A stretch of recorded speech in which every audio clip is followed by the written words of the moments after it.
Hi అండి, నమస్తే. Welcome to our channel Gayatri simple kitchen. ఈరోజు మనం తయారు చేసుకున్న రెసిపీ గోధుమ పిండితో బెల్లం అప్పాలండి. అప్పటికప్పుడు ఏదైనా స్వీట్ తినాలనిపించినా, అంటే నైవేద్యానికి పెట్టాలన్నా, అంటే పిల్లలకి ఈవినింగ్ టైం స్నాక్స్కైనా ఇవి పర్ఫెక్ట్ అండి. అలాగే చేసుకోవడం కూడా చాలా ఈజీ. ఒంటి చేత్తోనే చేసేసుకోవచ్చు. ఎక్కువగా ఆయిల్ పీల్చకుండా, అలాగే లోపల సాఫ్ట్గా జ్యూసీగా, బయట కొద్దిగా క్రిస్పీగా చాలా బాగుంటాయండి. ముందుగా ఎలా తయారు చేసుకోవాలో చూసేద్దాం. స్టవ్ ఆన్ చేసుకొని ప్యాన్ పెట్టుకొని అందులోకి అరకప్పు దాకా బెల్లాన్ని వేసేసుకోండి. నేను ఇక్కడ 1 కప్పు దాకా గోధుమ పిండి ఈ అప్పాలు చేస్తున్నానండి. 1 కప్పు గోధుమ పిండికి అరకప్పు బెల్లం సరిపోతుంది. ఇందులోకే 1 కప్పు దాకా నీళ్ళని వేసుకోండి. ఇప్పుడు ఫ్లేమ్ని మీడియం ఫ్లేమ్లో పెట్టుకొని ఇలా బాగా బెల్లాన్ని కరిగించుకోవాలి. ఇక్కడ మనకి పాకం పట్టనవసరం లేదండి, బెల్లం కరిగితే సరిపోతుంది.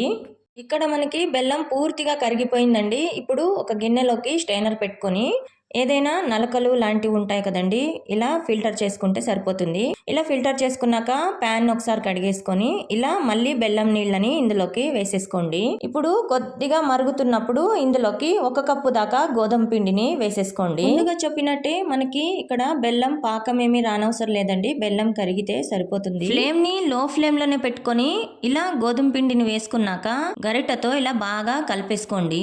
ఇక్కడ ఉండలు గాని గడ్డలు గాని కట్టవండి, నీట్ గా కలిసిపోతుంది. ఎలాంటి స్ట్రెయిన్ లేకుండా నిదానంగా ఇలా కలిపేసుకోవచ్చు. అలాగే తొందరగా కూడా కలిసిపోతుంది. ఇలా లో ఫ్లేమ్ లోనే ఉంచుకొని కలుపుతూ ఉండండి. ఇప్పుడు ఇందులోకి 1 టీ స్పూన్ దాకా నెయ్యిని వేసుకోండి. ఇలా నెయ్యిని వేసుకుంటే మనకి ప్యాన్ కి అతుక్కోకుండా సపరేట్ అవుతుందండి, నీట్ గా వచ్చేస్తుంది. ఇదిగోండి, బాగా పిండి ముద్దలాగా తయారైంది చూడండి. ఇప్పుడు ఈ స్టేజ్లో స్టవ్ ఆఫ్ చేసేసుకొని పక్కకి దించేసుకోవడమే. కొద్దిగా ఒక 3-4 నిమిషాలు చల్లారి పెట్టుకోవాలండి, కొద్దిగా వేడిగా ఉంది కాబట్టి. ఇప్పుడు ఇందులోకే ఇంకొక 2 స్పూన్ దాకా నెయ్యిని వేసుకోవాలి. ఇలా నెయ్యిని వేసుకొని ఒకసారి బాగా ఇలా చేత్తో నలుపుతూ ఇలా పిండిని కలుపుకున్నట్టు కలుపుకోవాలి. ఇప్పుడు ఒక ప్లేట్లోకి ట్రాన్స్ఫర్ చేసుకుంటున్నాను.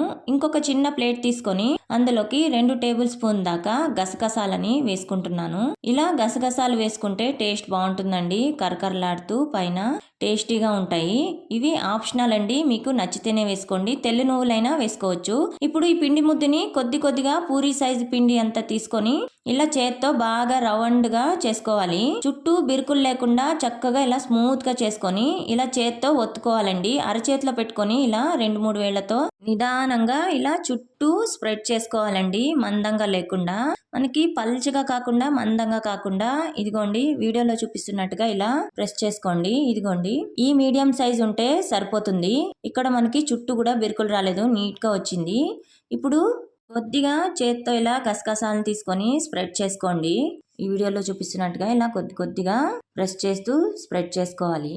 అంతేనండి. ఇలాగే అన్నిటిని కూడా ఇలా కొద్దిగా పిండి ముద్దను తీసుకొని ఇలా చేత్తో బాగా నలుపుతూ స్మూత్ గా ఉండలాగా చేసుకొని ఇలా చేత్తో స్ప్రెడ్ చేసుకొని నీట్గా కొద్దిగా మందంగా స్ప్రెడ్ చేసుకొని గసగసాలని ఇలా స్ప్రెడ్ చేసేసుకొని ఫ్లిప్ చేస్తూ గసగసాలని స్ప్రెడ్ చేసేసుకోవాలి.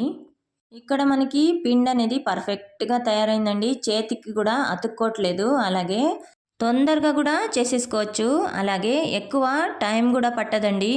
ఇలా అన్నిటినీ స్ప్రెడ్ చేసుకొని ఇలా గసగసాలని స్ప్రెడ్ చేస్తూ ఒక ప్లేట్లోకి తీసేసుకొని పక్కన పెట్టేసుకోండి. ఇప్పుడు డీప్ ఫ్రైకి సరిపడా ఆయిల్ని పెట్టుకొని ఆయిల్ కొద్దిగా వేడెక్కాక మంటని లో ఫ్లేమ్లో పెట్టుకొని ఒక్కొక్కటిగా మనం రెడీ చేసి పెట్టుకున్న ఈ బెల్లం అప్పాలని వేసేసుకోవాలి. నిదానంగా వేయండి ఆయిల్లో వేసేటప్పుడు.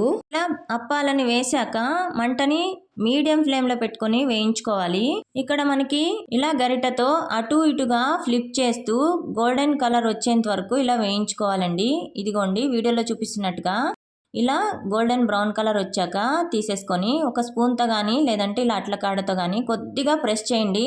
ఇలా కొద్దిగా వేడిగా ఉన్నప్పుడే ప్రెస్ చేస్తే మనకి ఆయిల్ అనేది కొద్దిగా ఎక్సెస్ ఆయిల్ ఉన్నా కూడా పోతుందండి. ఇప్పుడు ప్లేట్లోకి తీసేసుకోవడమే. ఇలాగే మిగతా వాటిని కూడా ఇలా వేసుకొని వేయించుకోండి. అప్పాలు వేసుకునేటప్పుడు మంటని లో ఫ్లేమ్లో పెట్టుకోండి. వేసుకున్నాక మీడియం ఫ్లేమ్లో పెట్టుకొని ఇలా వేయించుకోండి. అటు ఇటుగా ఫ్లిప్ చేస్తూ వేయించుకుంటే తొందరగా వేగిపోతాయండి, ఎక్కువ టైం కూడా పట్టదు. ఇదిగోండి, ఇలా ఒక్కొక్కటిగా తీసేసుకొని ఇలా ఒక గరిటెతో కానీ లేదంటే అట్ల కాడతో కానీ ప్రెస్ చేస్తూ ఎక్సెస్ ఆయిల్ అంతా తీసేసుకొని ప్లేట్లోకి తీసేసుకోవడమే. గోధుమ పిండి అప్పాలనేవి చాలా హెల్తీ అండి. అలాగే చేసుకోవడం కూడా చాలా ఈజీ. ఒంటి చేత్తోనే చేసేసుకోవచ్చు. ఎక్కువ ఆయిల్ కూడా పీల్చవండి. తక్కువ ఆయిల్లోనే కూడా ఫ్రై చేసేసుకోవచ్చు. అలాగే ఎక్కువ ఆయిల్ కూడా పీల్చవు. మనకి తొందరగా చేసేసుకోవచ్చు. అలాగే రుచి మాత్రం చాలా బాగుంటాయండి. చాలా టేస్టీగా ఉంటాయి. అంతేనండి. ఇక్కడ నేను 1 కప్పు గోధుమ పిండితో ఇన్ని అప్పాలైతే తయారు చేశానండి.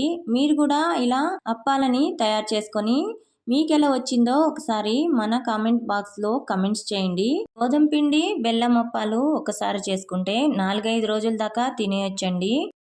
4-5 రోజుల దాకా నిల్వ ఉంటాయి. ఫ్రిడ్జ్లో పెట్టుకుంటే 10 డేస్ దాకా నిల్వ ఉంటాయండి. అప్పటికప్పుడు స్వీట్ తినాలనిపించినప్పుడు ఇలా బెల్లంతో గోధుమ పిండి అప్పాలని తయారు చేసుకొని తినేయచ్చు. అలాగే ఎక్కువ ఇంగ్రీడియంట్స్ కూడా పట్టవండి. ఇంట్లో ఉండే వాటితోనే ఈజీగా సింపుల్గా చేసేసుకోవచ్చు. ఎక్కువగా టైం కూడా పట్టదండి. తొందరగా చేసేసుకోవచ్చు. టేస్ట్ మాత్రం చాలా బాగుంటాయండి. బయట కొద్దిగా క్రిస్పీగా లోపల సాఫ్ట్గా ఎక్కువగా ఆయిల్ కూడా పీల్చకుండా చాలా టేస్టీగా ఉంటాయండి. ఫ్రై చేసుకునేటప్పుడు బాగా లోపలి దాకా ఉడికిపోయి మనకి ఈ బెల్లం గోధుమ పిండి అప్పాలు చాలా టేస్టీగా తయారైనాయండి. ఇదిగోండి స్మూత్గా సాఫ్ట్గా మెత్తగా చాలా బాగా అయినాయండి మనకి గోధుమ పిండి బెల్లం అప్పాలు. ఈ వీడియో కనుక మీకు నచ్చినట్లయితే లైక్ చేయండి, షేర్ చేయండి, అలాగే సబ్స్క్రైబ్ చేసుకోండి. Thank you for watching.